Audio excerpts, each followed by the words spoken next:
Hi കൂട്ടുകാർ, അസ്സലാമു അലൈക്കും വറഹ്മത്തുള്ളാഹി തആല വബറകാതുഹു. 2025 ഹാഫ് ഇയർലി എക്സാം 3ാം ക്ലാസ്സിൻ്റെ ഫിഖുൽ ഇസ്ലാമിൻ്റെ ചോദ്യപേപ്പറുമായിട്ടാണ് ഞാൻ വന്നിരിക്കുന്നത്. നമുക്ക് ചോദ്യങ്ങളും ഉത്തരങ്ങളൊക്കെ മനസ്സിലാക്കാം. ബിസ്മില്ലാഹിർ റഹ്മാനിർ റഹീം. എന്താണ്? കോളത്ത് ശരി അടയാളപ്പെടുത്താനാണ്. ഈ വെള്ളം കൊണ്ട് ഉളൂ ചെയ്താൽ ശരിയാവില്ല. ഏത് വെള്ളമാണ്? ഇവിടെ കുളത്തിലെ വെള്ളം, കടലിലെ വെള്ളം, ഇളനീർ വെള്ളം. അപ്പോൾ ഏതാ ശരി? ഇളനീർ വെള്ളമാണ്. അത് ത്വാഹിറാണ്, ഉളൂ ചെയ്യാൻ പാടില്ല. അടുത്ത രണ്ടാമത്തത്, ഉളൂയിൽ മുഖം കഴുകിയ ഉടനെ കഴുകേണ്ട അവയവങ്ങൾ. മുഖം കഴുകിയ ഉടനെ കഴുകേണ്ടത് എന്താണ്? രണ്ട് കൈകളുമാണ് കഴുകേണ്ടത്. അടുത്തത്, നജസിൽ നിന്ന് ശുദ്ധിയാവൽ നിസ്കാരത്തിൻ്റെ എന്താണ്? ഷർത്താണ്. നാലാമത്തത്, പരിശുദ്ധ ഖുർആൻ അല്ലാഹു തആലയുടെ കലാമാണ്. അത് വെക്കാൻ പാടില്ല. ഇവിടെ നിലത്ത് വെക്കാൻ പാടില്ല. നിലത്ത് എന്നത് ശരിയടപ്പെടുത്താം. ഇവിടെ എന്താണ്? അലമാറയിൽ, ഉയർന്ന സ്ഥലത്ത് എന്നൊക്കെയാണ് വന്നത്. അപ്പോൾ നിലത്ത് വെക്കാൻ പാടില്ല. ജീവനുള്ളപ്പോൾ തന്നെ ഈ ജീവിയുടെ രോമം പറഞ്ഞു പോന്നാൽ നജസാണ്. ഏത് ജീവിയുടേതാണ്? പൂച്ചയുടെ രോമം നജസാണ്. ഇനി അത്തഹൂർ ഷത്തുറുൽ ഈമാൻ. ഈമാനിൻ്റെ പകുതിയാണ് എന്ത്? ഈമാനിൻ്റെ പകുതിയാണ് ശുചിത്വം. ഇനി ഉളൂ ചെയ്യുമ്പോൾ വെള്ളം ഒലിപ്പിക്കണം. എവിടെയാണ് ഒലിപ്പിക്കേണ്ടത്? തലയിൽ, ചെവിയിൽ, മുഖത്ത്. എവിടെയാണ് വെള്ളം ഒലിപ്പിക്കേണ്ടത്? മുഖത്താണ്. തലയും ചെവിയൊക്കെ തടവേണ്ട അവയവമാണ്. ഇനി ഉളൂയിൽ 2 കാലുകൾ കഴുകണം. ഉളൂയിൽ 2 കാലുകൾ കഴുകണം. എങ്ങനെ? ഞെരിയാണി ഉൾപ്പെടെയാണ് കഴുകേണ്ടത്. ഇവിടെ മുട്ട് ഉൾപ്പെടെ അല്പഭാഗം എന്നൊക്കെ വന്നിട്ടുണ്ട്. അപ്പം ഞെരിയാണി ഉൾപ്പെടെ എന്നത് ശരിയാപ്പെടുത്തണം.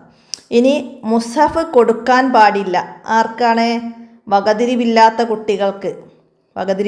കുട്ടികൾക്ക് മുസ്ഹഫ് കൊടുക്കാൻ പാടില്ല. ഇതിൽ നജസല്ലാത്ത വസ്തു ഏത്? താഴെ മൂത്രം, രക്തം, ഉമിനീര്. മൂത്രം, രക്തമൊക്കെ നജസാണ് അല്ലേ? ഉമിനീര് നജസല്ല. അപ്പോൾ നമുക്കത് ശരിയടയാപ്പെടുത്താം. അടുത്തത് എന്താണ്? ചേരുംപടി ചേർക്കാനാണ്. ലാ തസിഹുസ്വലാത്ത എന്താണ്? ബിൻ നജസി. ലാ തസിഹുസ്വലാത്ത ബിൻ നജസി. അപ്പോൾ അവിടെ അതിൻ്റെ ഡി എഴുതാം. ലാ യമസ്സഹു ഇല്ലൽ മുത്തഹറൂൻ. അതിൻ്റെ ഇ എഴുതാം. പിന്നെ ഇന്നമൽ അഅ്മാലു ബിൻ നിയ്യാത്തി. അപ്പോൾ അതിൻ്റെ എ എഴുതി കൊടുക്കാം. വ അൻസൽനാ മിനസ്സമാഇ മാഅൻ തുഹൂറ. അതിൻ്റെ സി എഴുതാം. വല്ലാഹു യുഹിബ്ബുൽ മുത്തഹിരീൻ. അപ്പോൾ അതിൻ്റെ ബി എഴുതി കൊടുക്കാം. നമ്മളെല്ലാ പാഠത്തിൻ്റെ അടിയിൽ വന്ന ബോക്സാണല്ലോ അത്. ഓക്കെ. ഇനി പൂരിപ്പിക്കാനാണ്. കുളിച്ചാൽ ഡാഷ് അശുദ്ധിയിൽ നിന്ന് ശുദ്ധിയാവും. ഏത് അശുദ്ധിയിൽ നിന്നാണ്? വലിയ ശുദ്ധിയിൽ നിന്ന്. വെള്ളം ഡാഷ് ആയിരിക്കൽ ഉളൂവിൻ്റെ ഷർത്താണ്. വെള്ളം തുഹൂറായിരിക്കൽ ഉളൂവിൻ്റെ ഷർത്താണ്. അടുത്തതാ, ഉളൂയിൽ 2 കൈയും ഡാഷ് ഉൾപ്പെടെ കഴുകണം. മുട്ടുൾപ്പെടെ കഴുകണം.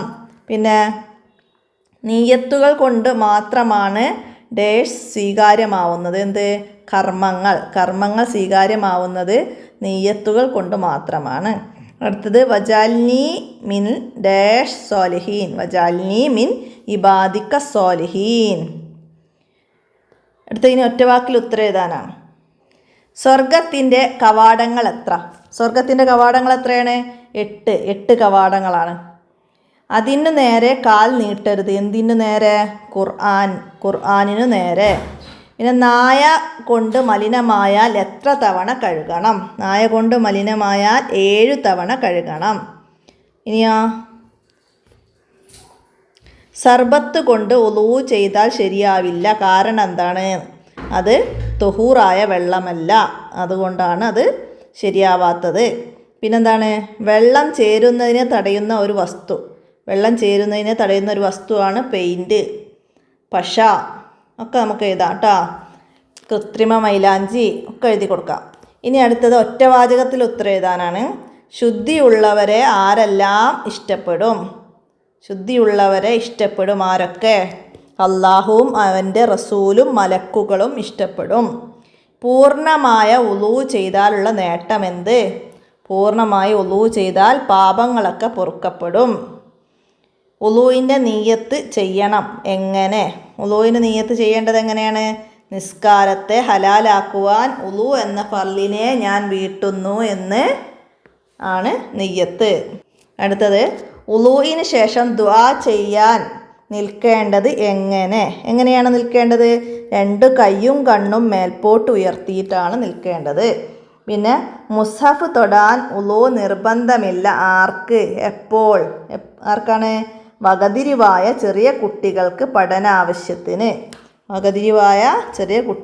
പഠനാവശ്യത്തിന് മുസ്ഹഫ് തൊടാൻ ഉളൂ നിർബന്ധമില്ല. പിന്നെ വസ്ത്രത്തിൽ മൂത്രമായാൽ അത് ശുദ്ധിയാവാൻ കഴുകണം. ഏതുവരെ കഴുകണം? നജസിൻ്റെ നിറം, മണം, രുചി എന്നിവ നീങ്ങുന്നത് വരെ കഴുകണം. അടുത്തത് നജസായാൽ അവിടെ വെള്ളം കുടഞ്ഞാൽ മതി. ഏത് നജസാണ്? 2 വയസ്സ് തികയാത്ത, പാലല്ലാത്ത, മറ്റൊന്നും ഭക്ഷിച്ചിട്ടില്ലാത്ത ആൺകുട്ടിയുടെ മൂത്രമായ സ്ഥലത്ത് വെള്ളം കുടഞ്ഞാൽ മതി. അടുത്തത് ഉളൂഇൻ്റെ ഷർത്തുകളിൽ മൂന്നാമത്തേത്? ഉളൂഇൻ്റെ ഷർത്തുകൾ 5 പഠിച്ചിട്ടുണ്ട്. അതിൽ മൂന്നാമത്തത് വെള്ളത്തിന് ഗുണവ്യത്യാസം വരുത്തുന്ന സോപ്പ് പോലുള്ളത് അവയവങ്ങളിൽ ഇല്ലാതിരിക്കുക. അപ്പോൾ നമ്മളെപ്പോഴും പറയുന്നതാണ് ഉളൂഇൻ്റെ ഷർത്തും ഫർളൊക്കെ ഓർഡറിൽ തന്നെ പഠിച്ചാലേ നമുക്ക് ഇങ്ങനെ വന്നാൽ എഴുതാൻ കഴിയുള്ളൂ. അപ്പോൾ എല്ലാവരും ഉത്തരങ്ങളൊക്കെ ശരിയാക്കി എഴുതിയിട്ടുണ്ടാവുമെന്ന് കരുതട്ടെ. ആൻസർ കീയൊക്കെ എഴുതി കൊണ്ട് ചെല്ലാൻ പറയുന്ന മദ്രസകളുണ്ട്, അവർക്ക് ഉപകാരപ്പെടുത്താം. ഇന്നത്തെ വോയിസ് ഇവിടെ അവസാനിപ്പിക്കുകയാണ്. അടുത്ത വീഡിയോയിൽ കാണാം. അസ്സലാമു അലൈക്കും വറഹ്മത്തുള്ളാഹി വബറകാതുഹു.